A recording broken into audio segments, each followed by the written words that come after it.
it's considered borderline malpractice to give 70-year-old plus Ambien because they fall and they get confusion, especially if they have other orthopedic or musculoskeletal or neurodegenerative disorders like Parkinsonism.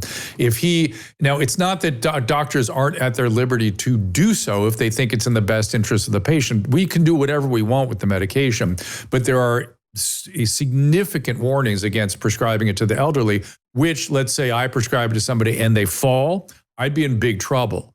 Because everyone knows you shouldn't be doing that. You have to defend why you did it. Just giving it to somebody who's the president of the United States with Parkinsonism is bizarre. It makes me wonder what that osteopath was doing between Walter Reed and the president. Providing stuff like this maybe is why he was being carted around. Horrible judgment on his part.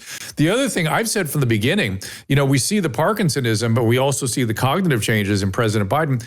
It could have been medication. They never came clear on what it was. Well, here's one medication that might be having a role. And yet he had 2 weeks to prepare for the debates after coming home from overseas. It wasn't like he stepped off Air Force One onto the stage. He was at home. He was at Camp David practicing for 2 weeks. So the Ambien thing does not fly for me. Wow. So you would even say that it may be something else completely.